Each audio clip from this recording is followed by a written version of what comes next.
The project for tonight is to see if we can install overdrive on the HPI Venture using common off-the-shelf parts.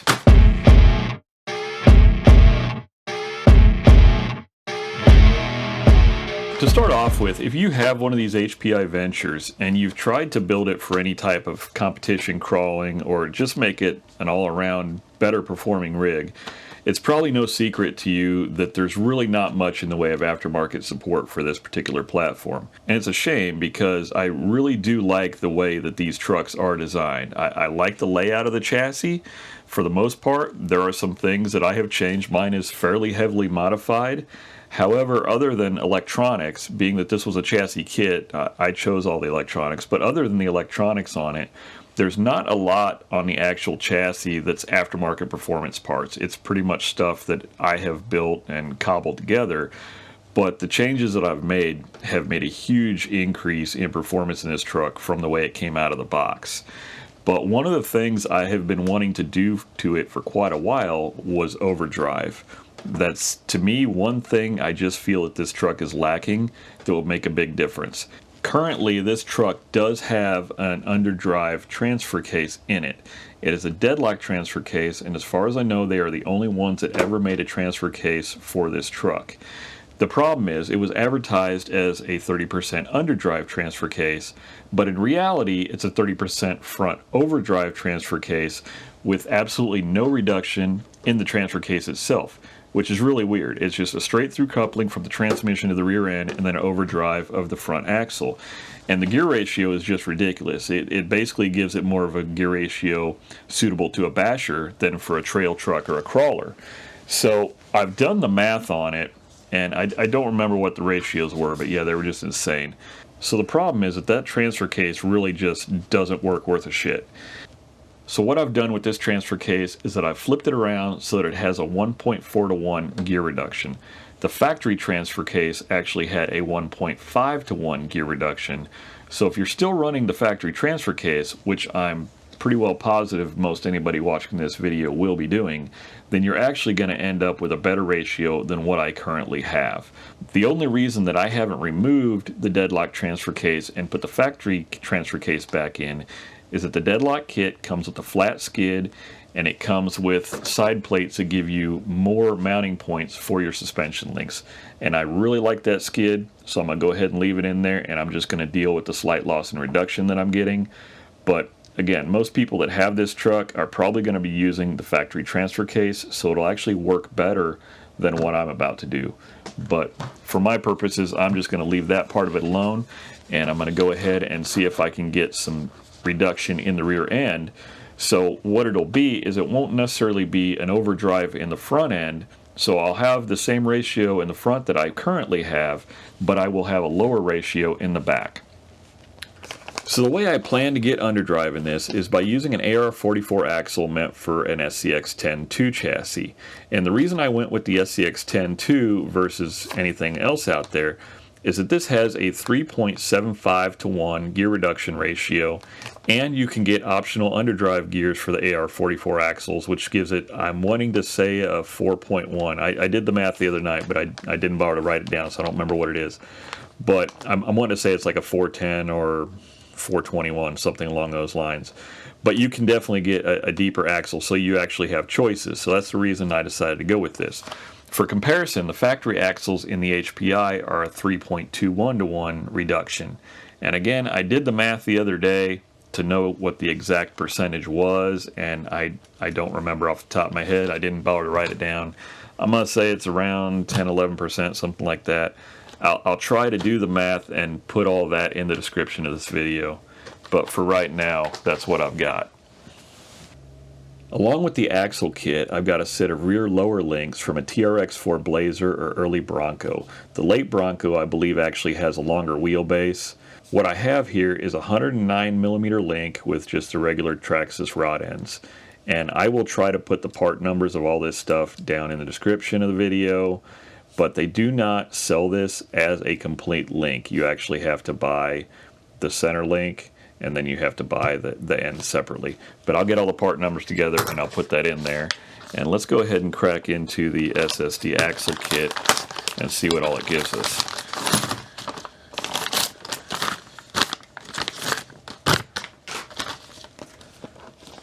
First of all, we got chrome stickers. Awesome. Never have enough stickers. Instructions, which with a lot of aftermarket parts is unusual, so I'm glad to see that they actually give us instructions. So here's the main center section of the axle housing. Now this is a plastic axle housing, but it does have some aluminum parts with it. And this is our hardware, which I just blatantly cut open. One of the reasons I went with the SSD axle kit is for the fact that it does have the aluminum axle tubes.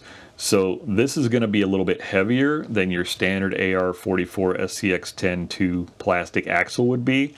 And I was a little concerned when I was thinking about doing this that I was going to lose axle weight in this machine because it does have beef tubes in the current axles. Because this one was a kit, the kit actually came with beef tubes out of the box. And so the rear axle does have more weight on it currently than a regular plastic axle housing out of, say, the RTR truck would have. And I didn't really want to give up any of that weight because this one is actually weighted just about perfect. I mean, I've almost got the 60-40 that you're looking for in a competition style crawler, and it works extremely well. So I didn't really want to give up any of that rear end weight. So I'm really happy that SSD offers this kit with the aluminum tubes in it. Alright, so here's the second one. Okay, so we've got our axle tubes, we've got our center section, and one thing I want to mention, I believe, if they give it to us, well, maybe they don't. Okay, so another thing worth mentioning is that in the center section, SSD actually gives us options for the cover. You got your standard cover, which just looks like a pretty scale. I guess that's supposed to look like an AR44, probably pretty close, or a Dana 44, probably pretty close. But you also have this one that looks more like an aftermarket axle cover with a little angled skid on it. I'm actually going to be installing that. I like it on the front. If it was on the rear, I probably wouldn't bother. But I like that angled skid on the front, so I'm going to go ahead and be using that one. So beyond that, we've got our axle shafts. These little brackets right here are for the ring and pinion.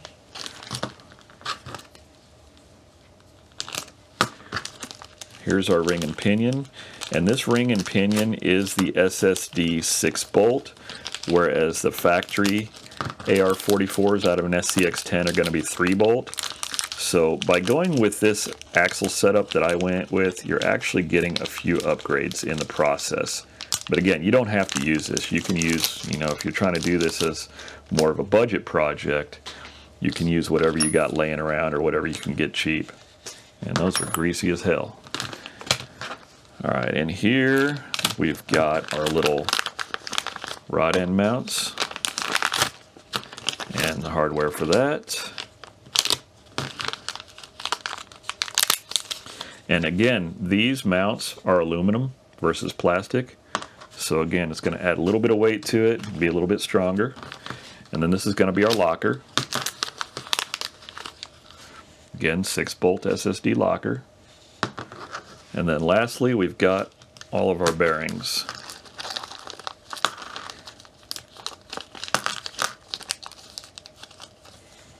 One thing I do find interesting about this axle is that it comes with an open style bearing versus a sealed bearing for all the other pieces. But the open bearing is the one on the locker itself. So I guess they figure since it's inside and it's not really exposed to the elements, that you don't need a sealed bearing. But it's kind of interesting because it seems like all the other ones I've dealt with have sealed bearings everywhere. Okay, so the first thing they have us do is to go ahead and attach the ring gear to the locker. All the screws for that are actually installed in the locker. So you start by pulling those out, line up the holes, and put in the locker screws. Normal logic would tell you that since you're going metal to metal, you would want to use blue Loctite on these parts. However, I kind of have stopped Loctiting things because it always seems that whenever I do, I always end up fighting later to get those things apart and end up stripping screws. And I just would rather risk, having a screw back out and just having to tighten a screw versus having to deal with stripped screws. And if I do have any issues with screws backing out, I can always just Loctite it later. It's not that big a deal. But yeah, for me, I'm just not going to Loctite them. I'm just going to throw caution to the wind and take my chances. But normally, the instructions don't say one way or the other, but it's just normal practice that if you're going metal to metal, that you would use Loctite. Okay, once the ring gear is all bolted together, you just go ahead and put your carrier bearings on there. Now, normally on an open bearing like this, I would pack it with grease, and I don't know if it'll show up in the camera or not, but that actually comes pre-packed and it looks pretty good, so I'm just going to roll with it. I'm not going to bother. So those just press on there like so. Once the locker is together, the next step is to install the axle tubes in the housing, and then you've got these 6 little button head 3mm screws that hold it together. Okay, once the axle tubes are installed, we can go ahead and install our pinion bearing, and then install the pinion into the axle housing. And we can go ahead and install our locker and ring gear, and these little pieces right here are going to be to hold the bearings down. Again, those are metal, so that's pretty nice, like that. And then you got these 4 2.5mm screws that are going to hold those 2 brackets down. So once you have the locker and the ring gear installed, they tell you to go ahead and install the diff cover. They skip right over telling you to grease it. I guess that they think I'm probably not an idiot, and that's where they'd be wrong, but I do know enough to grease my gears. So I've gone ahead and lubed this up pretty good with my favorite marine grease, so it should be good to go. And I think I said earlier that I was going to use the angle skid. I don't know why. I had it in my head that I was building a front differential, but I'm actually going to go ahead and use the one that just looks like a standard stock Dana 44 axle cover. But one thing I am going to do differently is what they include in the kit is these little Allen head bolts. And to me, those never really looked scale. I don't think I've ever seen a truck out on the trail in real life that had big ass Allen bolts holding anything together. So I'm going to go ahead and use these SSD scale bolts. And what these are is these are the same bolts that you use on the beadlock rings on SSD wheels, but they happen to be the same size as the bolts that hold the diff covers on. So I'm going to go ahead and use those instead because I think they're just going to look more scale and just look a little bit nicer. So there you can see, I think that just looks a little bit nicer. Looks a little more realistic to me. I kind of wish that I had black ones because I'd really rather them disappear. I'm not a huge fan of the bedazzled look, but I don't have the black ones, so that's what I'm going to roll with for now. And if it really annoys me enough, I might change it later. So once that's together, the next step is to install the axle tubes. So pull these end caps off, install the axle tube. I get it to engage in the locker. Then there's a shim. They have this little shim that goes on there. And then the bearing. And then the outside, the bearing retainer goes back on. And then more 3mm button head screws to hold the bearing retainer on. Once the bearing retainers are all screwed on, you got these little spacers that go in there. One thing that this doesn't come with that I kind of wish it did is the pins and the hexes. So I'm just going to have to be careful that I don't lose these. And what I might do actually is I'm going to find me an extra set of wheel nuts I'm going to put on there so I don't lose those spacers. I'm going to have to go ahead and reuse the pins and the hexes from my original axle, and I think they should be the same. Shouldn't have a problem there. Okay, now that I've got the axle ends all together, go ahead and install our link mounts, and these will go in either direction, so you need to pay attention that you actually put them this way with the shock mounts at the top. So the top hole is going to be for our shocks, the bottom hole is going to be for our links. So you just want to make sure you get those orientated correctly. And then just 2 bolts in the back that hold those in. Once again, normal logic is going to dictate that we would Loctite those screws. However, for right now, I'm not going to do that because they are going into aluminum. They could back out. I'm just going to see what happens. If I need to Loctite them later, I can. But that's our completed axle housing, so I'm going to go ahead and get this stuff out of the way and get the truck ready to go. Okay, with the truck flipped over here, you can see how much different those lower mounts are. The ones on the HPI Venture are quite a bit longer than the ones on the AR44 axle. So that's the reason that we need those longer TRX4 links to bring everything back where it belongs. If my math is correct, then the upper links should bolt right on and won't have any problems. The other challenge is going to be that the shock mounts on these are spaced quite a bit farther out, so I'm going to use spacers on the shock mounts, but I'll go over that when I get to it. So I'm going to start by getting the wheels off, disconnecting the drive shaft, and removing the links so I can go ahead and take the axle out. Alright, with the stock HPI axle out of the truck, I've gone ahead and removed the hexes and pins and taken the temporary bolts off of the new axle because I want to compare apples to apples, and I've got the scale here, and I'm going to see what both of these weigh. And I'll be quite honest, this one, if anything, seems a little heavier just feeling it. So I'm going to be surprised if it gives up anything, but I thought it might a little bit just because that has brass tubes in it where these tubes are aluminum. But this actually feels like it might have a little more heft to it, so I don't know, we're going to find out. Alright, scale zeroed out. HPI axle comes in at 146 grams. SSD axle is 174. So yeah, it's got almost, what, 28 grams. This actually weighs 28 grams more, so we're actually gaining a little weight back there. And that doesn't really hurt my feelings much. Since that weight's down low, I am actually kind of digging that, so that's cool. Little extra bonus. Wasn't planning it, but that's how it worked out.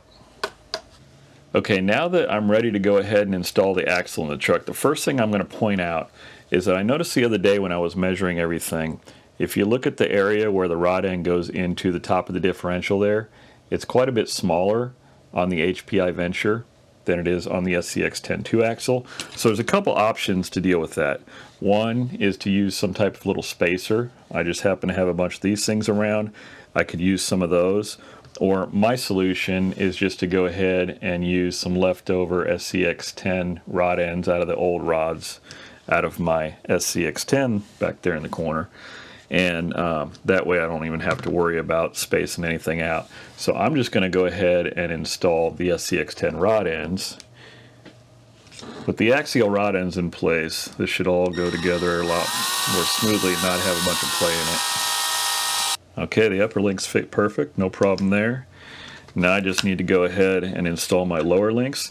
So the Traxxas rod ends are a bit wider than the HPI ones, and are actually look to be the same size as the SCX10, so I shouldn't have any issues with the ball ends from there, and they actually look like they are the right size for my skid as well. So I'm just going to go ahead and bolt these in. Okay, I've got all the links installed. One thing I did notice is that it was a little bit loose up here in this front pocket, so I did install this little plastic washer, and that tightened it up, so it's pretty good there. These fit just fine on the back, no problem. The top ones, again, I went ahead and used the axial little ball ends, and no problem there. So now I'm going to go ahead and install the drive shaft. Now when you install your drive shaft, you want to go ahead and make sure to phase it properly, and by that I mean you want this pin to line up with that pin. You don't want them to be 180 degrees or 90 degrees off from each other. Okay, I ran into my first snafu. As it turns out, the snout on this pinion gear is just a little bit longer than the one on the HPI from where the pin goes through. So I'm actually going to have to take that out to the garage, take a grinder to it, a little Dremel or something, and sand that down a little bit. So I'm going to move on. I'm going to go ahead and get the shocks mounted, and I'll do the drive shaft after that. In comparison to the HPI rear differential housing, the shock mounts are quite a bit more inboard on the SCX10ii housing. As you can see where the shocks end up there, there's a pretty good amount of space between the shock and the mounting tab. So my solution to that is I've got these little spacers I got at the local hobby store. These measure out to 9mm, they're aluminum, And then I've got some stainless bolts. I didn't have any black ones long enough. I'll probably end up replacing these later with black bolts if this all works out. So basically all I'm going to do is I'm going to use that spacer and the long bolt, and that should space my shocks out. And I'm not real concerned. I was kind of thinking about the strength issue, because normally these shocks would be mounted in a double shear configuration on the axial housing. However, they would be mounted in a single shear in the HPI housing to begin with. So I'm not really all that worried about it. Again, I don't think I'll have a strength issue there, but testing will find out. Okay, I got the shocks installed, and again, I'm not Loctiting anything because this is sort of in the mock-up stages, but that looks a lot better. That puts them back where they should be, and there is a pretty good amount of space there, and actually I could probably get away with a slightly shorter spacer, so I might play with it later, but for right now that will work. And just looking at this here, see if I can get a shot of that. The pinion angle does look like it might be a little extreme pointing down compared to the front one. It's kind of hard to tell because the front one does point down some as well. However, on my situation, these deadlock transfer case side plates have different mounting points for the upper rod ends. So I can actually move those back or forward as I see fit. So I'll probably adjust those back a little bit just to adjust that pinion angle. But that being the case, I could also do that with the lower rod ends. I could probably screw those in some to shorten them up. But since I've got this available, I'm going to go ahead and do that. And quite honestly, I don't really know how these locations compare to the factory mounting locations that were on the HPI skid. So if you still have the original skid, which you probably do, then it probably won't make a difference. They might end up right where it needs to be.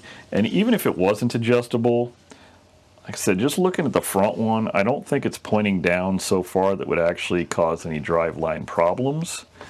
But I will go ahead and adjust it as close as I can either way. And yeah, I've got decent articulation and everything here, so everything looks like it'll be fine. Alright, at this point I'm going to go ahead and reinstall my pins and hexes so that I can put some wheels on it and turn it back into a roller. So while installing the hexes, I ran into one other little issue, which is not going to be an issue for me, but it may be for some people. So the hexes on this push the wheels out so far that I don't have any axle threads sticking out past the lock nut. So I would have some concern of that lock nut working its way loose. And I did measure, and the ones on the HPI, the axles are definitely longer. So the solution would be to get a shorter hex, because apparently the HPI uses a fairly long hex. So you just have to get some hexes that would be more appropriate for an AR44 axle.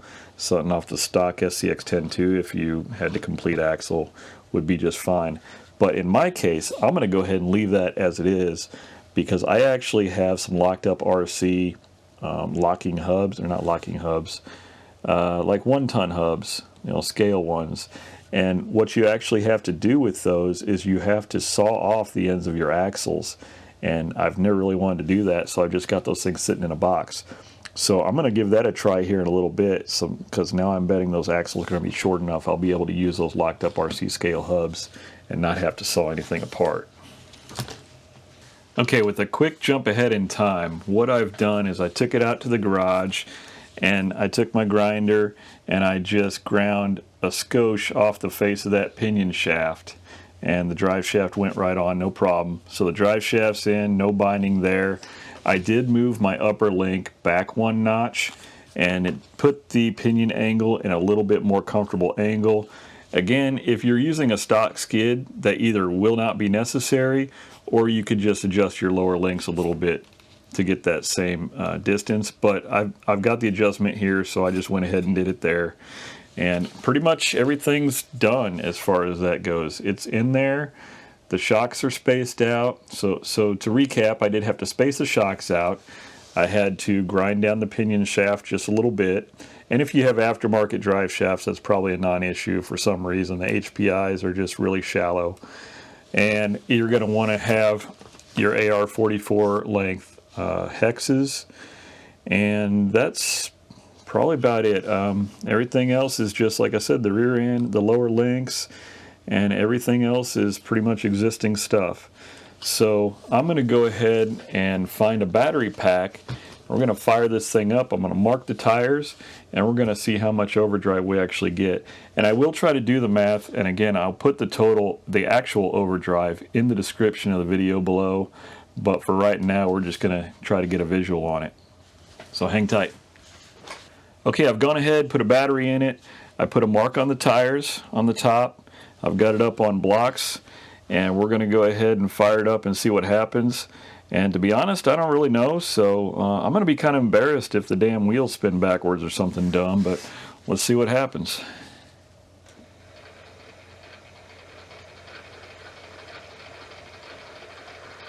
So it's pretty obvious to me that the front tires are definitely spinning faster than the backs.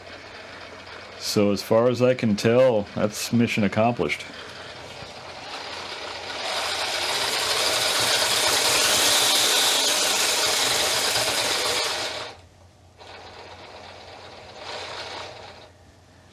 Yeah, I think I'm gonna like it. Now I'm excited to get it out on the rocks and see how it actually works. I might have to see if I can get it out tomorrow, and be nice to work that into the video, and we can see if it actually makes any improvement. I have no doubts that it will, just because I was actually out crawling with this last night, and there were a couple lines I was trying to do, and the issue I was having was the front end wanting to lift up because of the back pushing rather than pulling up over the rocks. And I feel that if I'd had overdrive, it probably would have just pulled up over rather than trying to flip over backwards. And that was kind of the whole idea behind doing the overdrive. I'm going to go ahead and install those locked up RC hubs and see how they look. Hopefully it works out like I think it will. Well, here it is with the body back on, and you can see that the wheel is still pretty well centered in the wheel well. That was a little concern of mine, so no issue there. No interference under full stuff. Everything still clears like it should. And I've gone ahead and installed those locked up RC Ultra hubs. A little bit of scale bling right there. I'm really digging those. Now I just need to get the matching fronts, and I should be good to go. So for now, I think that's going to be about the end of that video. And hopefully that helps somebody out. You know, again, if you've got one of these, there's really absolutely nothing in the aftermarket to support these, and especially if you're trying to build it into a very capable crawler, you know, a competition crawler, whatever. One of the things that's really nice to have nowadays is overdrive. I think just about everybody's running it in some shape or form, especially in competitions. And you know, the HPI has always kind of been left out. But I'm going to do some calculations, see if I can figure out exactly how much overdrive we've got. And if it's not enough, like I said, I always have the option of going ahead and putting in the lower gear set. Since this is now an axial rear end, there are gear options, and I can actually gear it down a little bit lower if I want to. So, alright, so I think that's going to about wrap it up for now. I do hope that this video helped somebody out. And once again, I thank you for coming by and hope to see you on the trail.